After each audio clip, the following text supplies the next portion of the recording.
I want to look like that. I want to look like that. I want to look like that. I want to look like that. I want to look like that. I want to look like that. I want to look like that. I want to look like that. I want to look like that. I want to look like that. I want to look like that. Adele getting a lot of buzz, not for her voice, but for losing a lot of weight. Finally lose that weight once and for all. Researchers behind the popular diet recently analysed thousands of their members and found how to make people more successful in losing weight. On this episode, I am going to be sharing with you my 31-day keto transformation. And Billie Eilish has responded to online trolls who once again attempted to body shame her after a viral photo of her caused a stir online.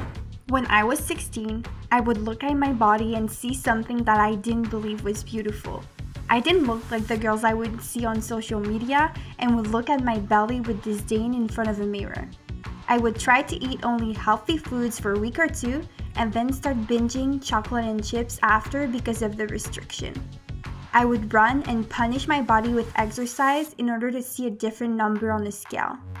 Food was no longer my friend, and exercise became a way to alter my body and to punish myself for eating too much. I started to wonder if other women felt the same way I did, and if it was the same thing across the planet.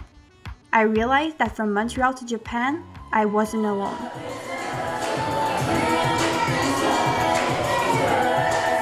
If you could change one thing about yourself, what would it be? I want to be singer. Yeah.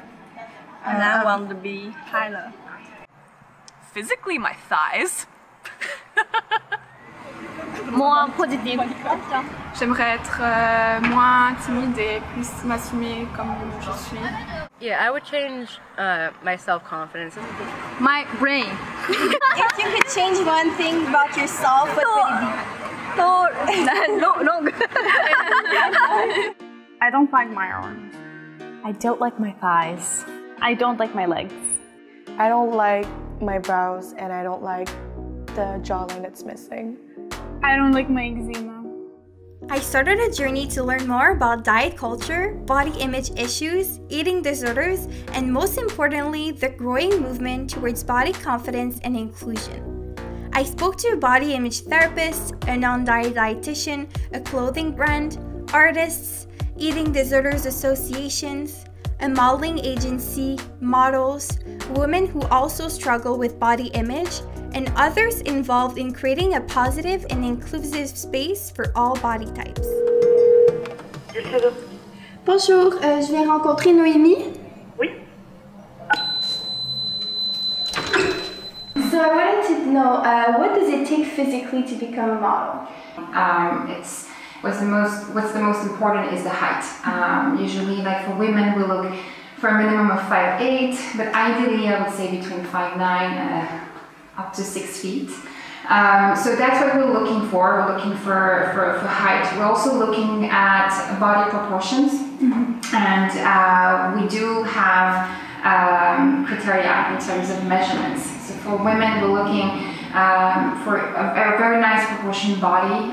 Usually the waist between, I would say, 25, 26 inches, the hips between 34, 36. But at the same time, I say that, but you have to keep in mind that this is very general and that we could, of course, make sometimes exceptions when we see a potential in the person. So those are really the requirements, the basic requirements. So now we're heading into Dash Studios to interview some women who are participating in the Petite Women photo shoot. So come on in. Bye!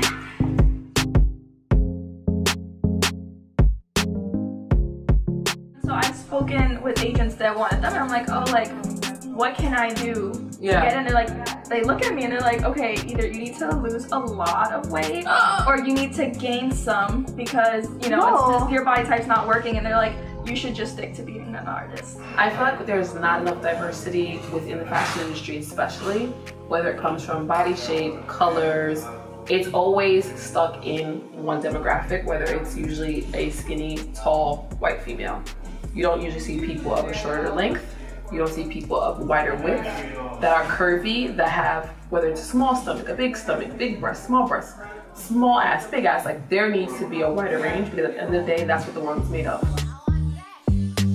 I never got to fit in the 00 jeans, and I was always wondering if something was wrong with me. Why can't I have their body? Why can't I have the thigh gap, the small thighs, the no stomach? Why do I have to have a little gut? Like, what is wrong with my body? And then I just recently now learned that everybody's body holds weight in different ways. Because I love modeling in general, for a while I tried to lose weight just so I can fit in a size 2 and be petite, but like the standard petite, a size 00 to a 2. But honestly, my body isn't made that way. How do you think the representation of women in the media affect the way we see ourselves? It's just like an unrealistic standard for everyone to like try to attain, but that means like straying away from who you really are. So women in the media is too thin, and that makes us think that thin is the only way to become beautiful. So hi Stephanie, thank you for being with us today. So I wanted to ask you some questions because you're a body image therapist and also an eating disorder therapist. Yeah. So my first question would be, why do young women want to look a different way or lose weight? And does this differ in different countries? Well, first is we're confronted with with unrealistic beauty standards that glorify and emphasize thinness. So we're really obsessed with being thin. Yeah. So that's why I think most women and men now really want to lose weight and adhere to these beauty standards. And each part of the world has different beauty standards. What we need to know is that in industrialized countries, we tend to have the same beauty standards, where thinness is the main criteria that you want to attain. Just think about the weight loss industry, okay? It generates $60 billion a year in North America. So that means that they have a lot of money to promote their products. And what they do, I think, is that they just take advantage of our vulnerabilities and making us think that there are ways to get there, you know, to look like that sort of unrealistic beauty model. So when I was younger, I used to do cheerleading from the age of 11 to 17. And doing cheerleading in a high school, you know, everything is about weight. So I started off as a flyer, so that's the person that goes in the air. It's constantly the lightest person that goes in the air. So I really had to deal with a lot of problems with my weight. Some people would tell me, oh, like, you know, you're in a very good shape to go in the air and you know, to fly in the air. And even though it's not saying, oh, you got fat or be careful what you're eating, it's really, you know, just encouraging of you being skinny. It's like a skinny culture that gets over yourself. So that really made me feel bad about my weight, and I did actually really struggle with my weight for a really long time. I remembered that my body image issues had made my relationship with food difficult, so I contacted Lisa, a registered non-diet dietitian, to learn more about diet culture. I've had clients who've been on diets and heard stories of people dieting for 50 years of their lives, being put on diets at 4 years old, being put on diets before the age of 10, and now only realizing 50 years later that that has probably affected their health in a very negative way. So diet culture, in my opinion, permeates every corner of our society. It affects every single person, people of all sorts of abilities, all sorts of skin colors and backgrounds and cultures. It affects everyone of variety of body sizes. It's not just about, you know, guilt-free foods and Diet Coke and all these popular diets, but it affects how much they're paid. It affects people getting jobs. It affects people on the type of healthcare they receive, if they receive any healthcare at all, or if they're brave enough to ask for healthcare. So it is so insidious that it affects people on both a population level and on a personal level. People are very confused about nutrition, and they're very confused when diet culture co-opts the words intuitive eating and mindful eating and body positivity. And when we start to use these words to talk about how being thinner is better and how being healthy is about maintaining and attaining a healthy body weight, then we're not using these words in the spirit that they were intended. Your body intuitively knows what it needs. We have an appetite regulatory system in our body, just like a temperature regulatory system, just like any other regulatory system in our body. So intuitive eating, part of it is about hearing and understanding what our fullness and our hunger feels like. It's not the eat when you're hungry, stop when you're full diet, but it is about understanding, can I hear it? What does hunger, what does fullness feel like? The whole idea behind intuitive eating and mindful eating is to think of food in a neutral way, but also to think of our eating with curiosity and non-judgment. Well, people who are close to me know that I eat a lot and I really love food. So basically, before I became a bit self-conscious because I would eat way more than my friends, but then now what I'm doing is, instead of worrying how much I eat or like what's the quantity or the number of calories, what I think about is just, am I getting my nutrients? Is my body well nourished? And is it balanced? How do you help patients who are struggling with body image? I help patients, first of all, I tend to start with educating them. So it's like raising awareness about the fact that body diversity is a real fact. That's the way it works. We can't all look the same. So I start with that. And then I ask them to reflect on their own relationship with their body and with the pressure they feel. And I ask them questions like, do you tend to compare yourself? Then do you talk to yourself in a compassionate way? Do you treat yourself like you would treat a friend? How do you perceive your body? So it's more like questioning at the beginning, and then I think it creates a space where they can do some introspection and think about their relationship with their body and how they feel, and then we start the work after that. I felt it was important to meet with an eating disorder warrior, and I could not think of a better person than Sophie Grégoire-Trudeau, a public figure in Canada who was affected by an eating disorder when she was younger.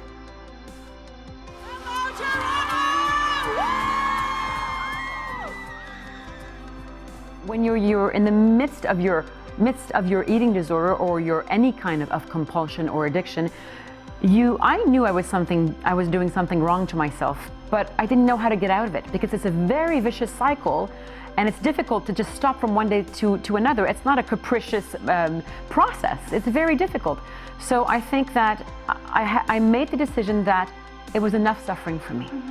And I'm a loving person, and I wanted to love myself and to get rid of the fear and the anxiety that we all have on different levels, and to be able to live more peacefully. And when I opened up and when I reached out, that was my road to recovery. It was the first steps to recovery. So I'm currently recovering from an eating disorder, and so it's been a little tough, and I've been dealing with an eating disorder for a few years now. And I would say that that throughout it, what made me feel really bad about my body is when I would compare myself to others, when I would, harm my body. So any kind of, restricting or anything like that, it would really make me not feel good.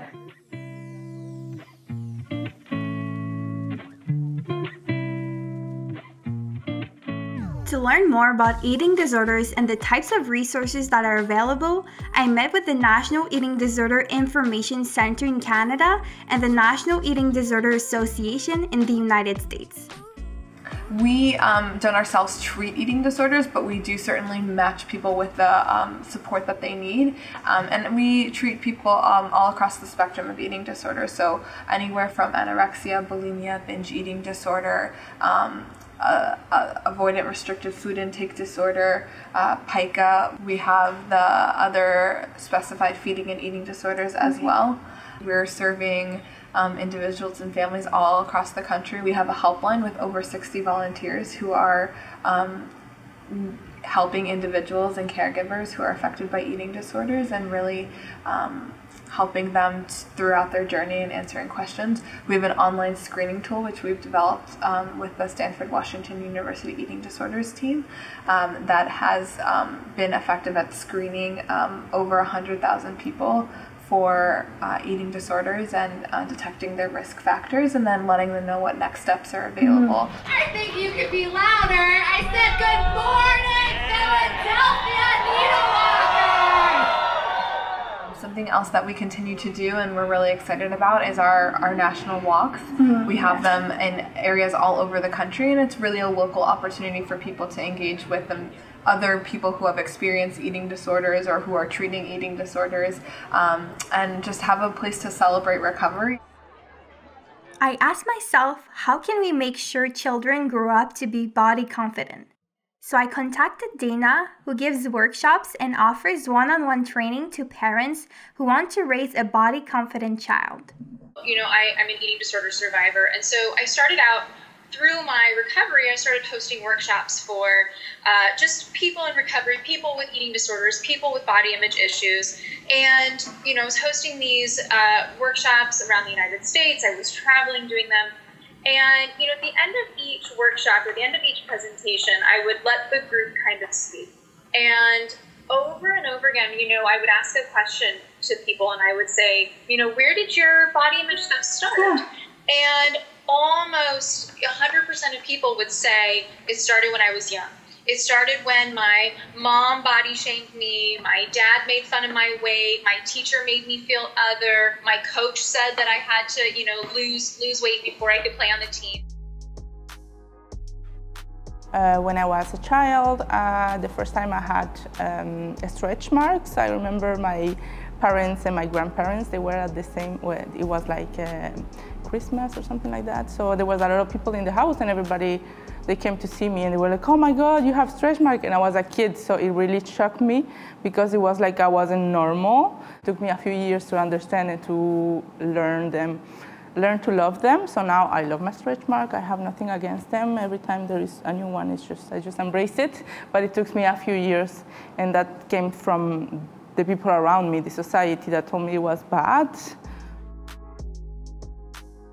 You know, it's important to have spaces for people who are in eating disorder recovery, but what if we start working on prevention? What if we start working on keeping these things from happening? Let me work with parents. Let me give parents the tools to talk to kids about bodies, to talk to kids about weight and food and acne and body hair and all of these other things that parents really don't have the tools to speak about. They're really not taught these things. Doing these workshops, helping people have these aha moments, knowing that I'm protecting children at the end of the day, it's been really a beautiful thing to experience.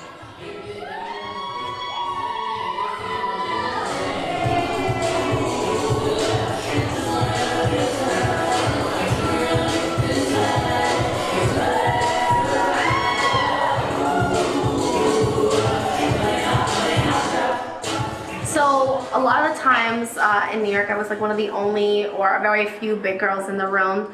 And sometimes I would feel self-conscious of wanting to come to the front of the class.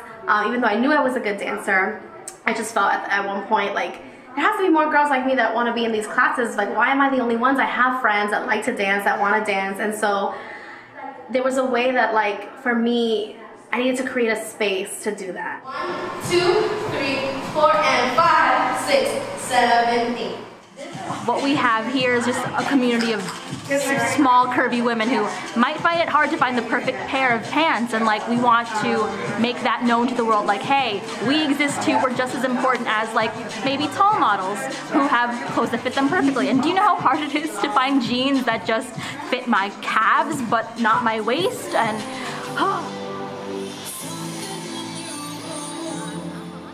I'm a part of the fashion and beauty community myself, and what I try to do is just live my truth, just be who I am. I'm not the standard fashion model. You know, I'm 5'3", I'm curvy, and I'm a woman of color, and so I just try to live through example, just put my face out there, show other people you can do this. Yeah.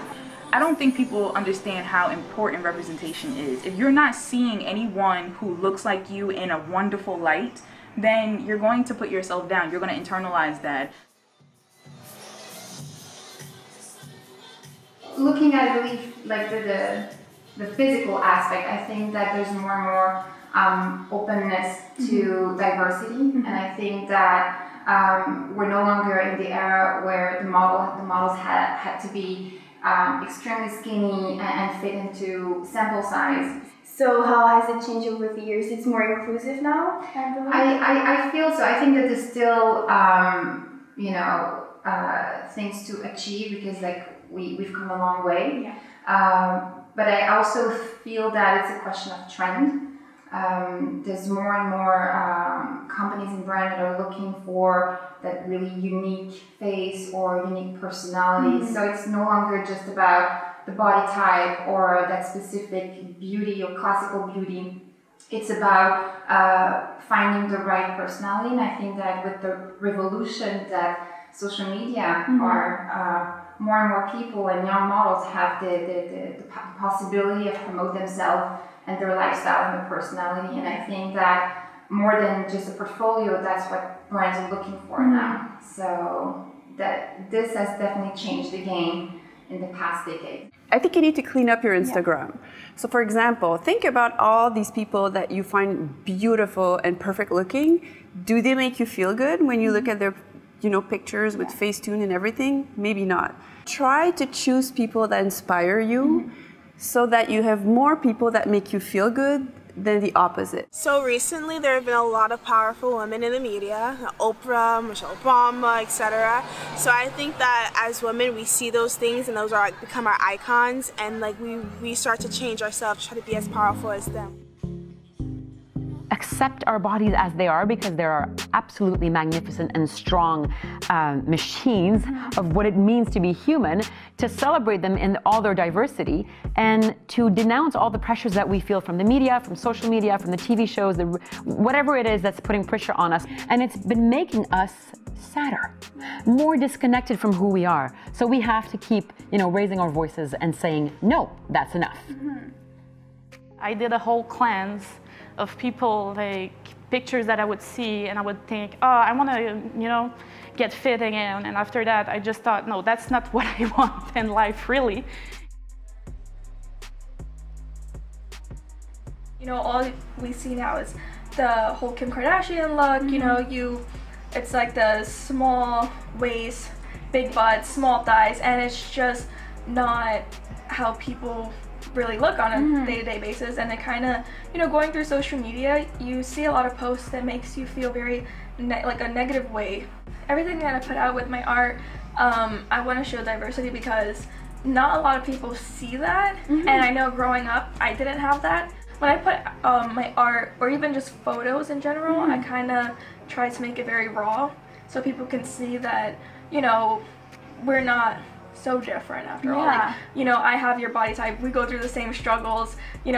I feel like more people should put stuff out there, and my stuff happens to be art, and I just am very loud and proud. That's good, that's good. So I would say make sure you're surrounding yourself with positive friends, positive role models. That's going to affect how you see your body and how you see the world. So really make sure that you are surrounding this temple with love, light, and encouragement. Yeah.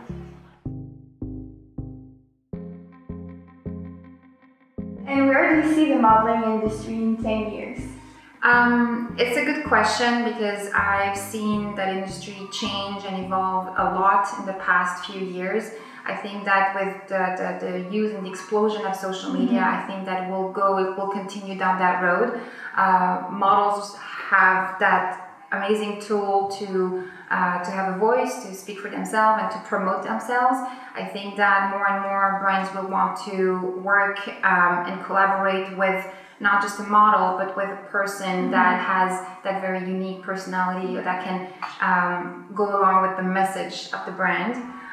So I think that we'll continue more and more down that road, model becoming influencer. So again, not just the body. I think that we need more essence. Well, I think we're going to see more models who are disabled, more models who are shorter, curvier, different colors, all different types to reflect the consumer. Mimi is a campaign we created like a couple of years ago. We mostly like I said earlier about how we pick the models, and we had the idea that we like our customers to really relate to our products. Yeah. So we thought that we asked them to pose for us. That's a great initiative. What advice I would give someone who's struggling to love their body would be, if you try peace, if you try softness, if you try patience, and if you try compassion in baby steps, in small doses, you'll see how good it feels. And you'll get addicted to that. And it's a good addiction. Love, compassion, and self-empowerment is the most beautiful place you can find yourself in, and that you can offer others as well. And sometimes, whether it's an eating disorder or any other kind of compulsion or tough moment in life, I always say that it's the nastiest wrapped present, but inside there's a present.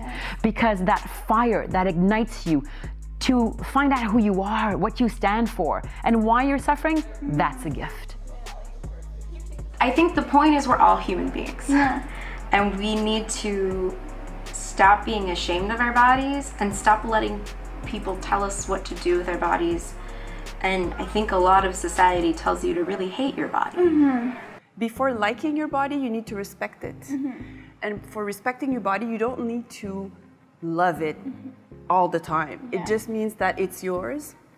It's a precious thing. You need to take care of it. And can someone truly be at peace with how they look and with their bodies? Of course. Of course, I think so, because then I wouldn't be happy in my job. But to be honest, I think that it takes a little bit of work, and for some a lot of work, to just get to that place, just because that's the society we live in. Now we know that children as young as 5 years old start thinking about their body and wanting to change parts of their body. So we know that we're sort of conditioned to not like our body. So I think it's there's work to do, but you definitely can get there and like your body and be at peace with your body. That's good news. Yes.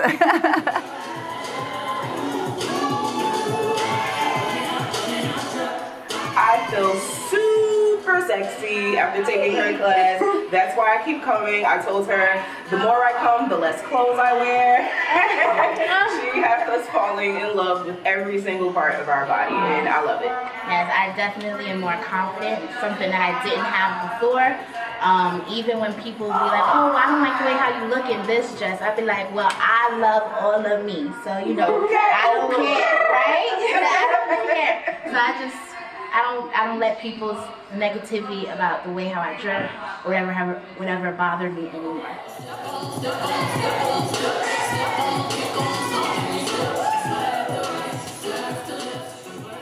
What makes a person beautiful is really their personality, who they are on the inside. If they have a kind heart, if they're a beautiful person, that shines through, and that's what really makes them beautiful.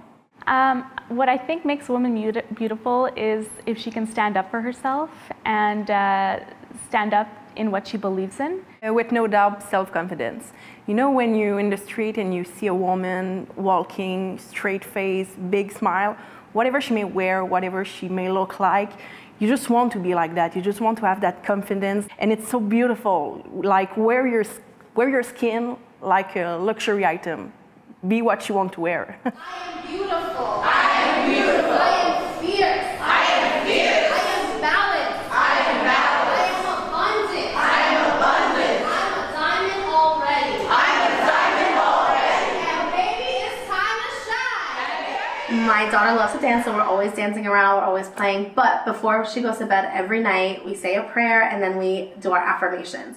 So we go, I am strong, I am loving, I am smart, and I am beautiful. And that's what she does. She's been doing it since she was like 2, and now she memorized it. And it's just one thing that I want her to keep knowing, that it's good to have affirmations and to know that you are worthy, because a lot of times our inner voice tells us we're not worthy. So being able to say out loud, even if we don't think it, even when we think we're beautiful right now, the fact that you're saying it and that you're owning that, eventually it'll come to be. Parents have a huge role to play in the self-perception of their children. I think we can say anything we want in front of children, like, oh, love yourself, it's so important to do physical exercise. But what about you as a parent? What do you do? Do you exercise? Are you always weighing yourself? Are you always comparing yourself to other people? What kind of language do you use towards other people? Are you less judgmental and more compassionate? Or are you always competing and trying to see if your child is doing better than another? And how do you think parents can help their children practice mindful or intuitive eating? Yeah, that's a great question. It's important to remember, or it's important to know, that all children are born intuitive eaters. That it's really, as parents, and I say we because I'm a parent myself, that parents, well-intended parents, well-intentioned health professionals can actually get in the way of intuitive eating.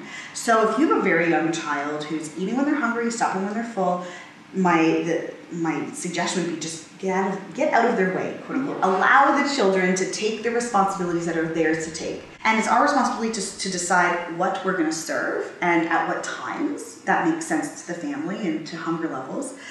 But it's only the child's responsibility, or the only person who can take on the responsibility of how much is the person who's eating. You know, I'm here to let parents know that no, you haven't ruined your child. I mean, the fact that parents want to work with me means they're light years ahead of so many other families in embracing body positivity, embracing self-love, embracing, you know, calmness and mental health. And when people come to me and they want to work with me, I'm so happy that they're becoming aware and making those decisions. And so I always view it as a positive first step into, you know, fixing or making sure that the way that we were raised and the way that we feel about our bodies doesn't happen to the next generation. Yeah, that's so true, because not every parent has the courage to ask for advice. So it's really great that they come to you to help their child, because I don't think this existed a few years ago. And that's why so many people are self-aware of how they look, how they eat, and diet culture in general. I don't want little girls to grow up thinking I'm not enough, or I'm too fat, or I'm too skinny, or I want to look like that. You are enough as you are. You don't need to look like anyone else. Throughout my journey of making this documentary, I learned so much. But the most important thing I learned was how to love and accept my body no matter what it looked like. Because it's not about losing weight, having tight abs, or chasing impossible beauty standards. It's about celebrating and accepting it. While I was chasing a physical change, I didn't realize that what I had to change was my mindset. I like my hair. I like my height. I like my curves. I like my freckles. I really like my dimples. What do you think makes you beautiful? 夢を持つこと。 Entonces yo creo que eso es lo que me hace hermosa a mí, que tengo un gran corazón. What makes me beautiful is feeling comfortable in my own skin.